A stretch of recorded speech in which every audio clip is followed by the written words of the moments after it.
Hello, welcome to Brandon Recommends. Today I'm going to be continuing on my Christopher Nolan.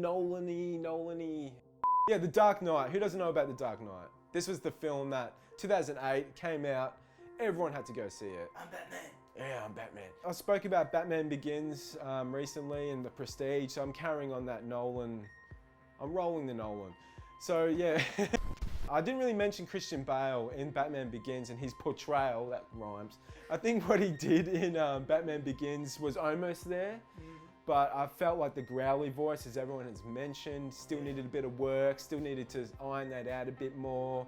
When he's talking to Gordon, I think sometimes he could have just dropped it a little bit, like, Bale, yeah, I'm liking what you're doing, mate, but let's just ease down a bit, mate. But Heath Ledger, I mean, come on, like, enough said. When he was cast as the Joker, everyone was pretty much like, that guy, you casting Heath Ledger, like, you know? And wow, what a move, you know? It was the pinnacle there for a while. Hands down, still say he's the pinnacle. You know, a lot of people are coming out saying this and that since the Joaquin Phoenix one came out. Very different film though, very different. And also the Jared Leto Joker as well. So we've had a lot of iterations since the Christopher Nolan films, from Batman Begins to Dark Knight Rises, that whole trilogy. Each of them sort of embodies a different style of film. Like the first one, he made the cast and crew watch Blade Runner, so they were like getting invested in that kind of feel. And I think the second one was like, you know, the crime sort of film, so they really modeled it after the film Heat, the Al Pacino, Robert De Niro film, and you can really feel that. At times it feels like they moved away from Gotham City a bit too much, I think, in Dark Knight. That's my one criticism, if I had one. I felt like it moved away from that darkness of the Gotham in Batman Begins that they had gotten pretty right, and I would have liked to have seen that, you know, built on a little bit more. And that's the one thing I find is a bit lacking in The Dark Knight, but apart from that, it's pretty much all good. And obviously Two-Face as well, Aaron Eckhart, who plays Two-Face, you know, it's good stuff, but I also feel like for me, I feel like there's a few little tweaks necessary to make it a complete 10 out of 10. And also there's a few moments with the Joker where, you know, he kills someone and it's off screen, it happens off screen, so you don't really see a lot of blood and stuff like that. Not that it's needed, but I would have liked to have seen a bit more carnage from the Joker, you know, a bit more nastiness. It would have just made that character a bit more impactful for me, because I like a bit of blood, and I feel like the film was lacking a bit of blood, you know, like it was for the adults. I don't know why they pulled back. I guess it was pre-Deadpool and the whole R18, you know, Logan gore fest, where they sort of just went a bit crazy with the violence and stuff. This film, you know, it's still solid. It doesn't need the blood in it, but I think it would have been a little bit stronger if it had it.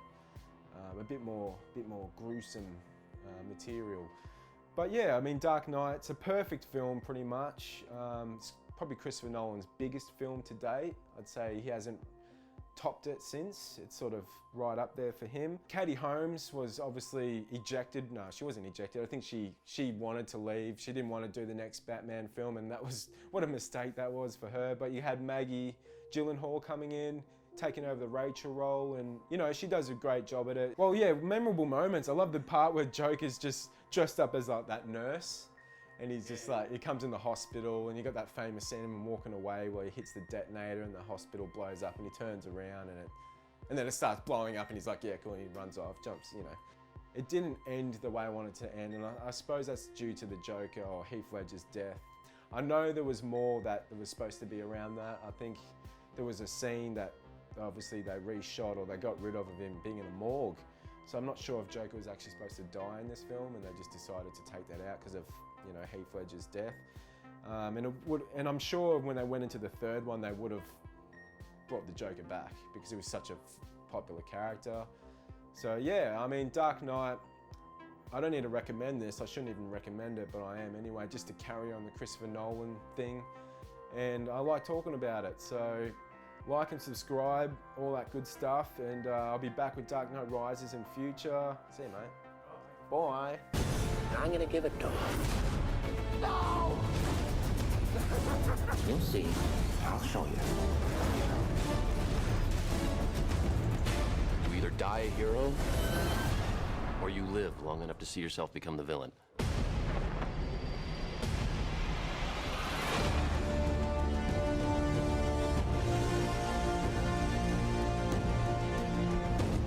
Thanks for watching Mini Academy Online. If you'd like to explore more of our content, click on this or click on that.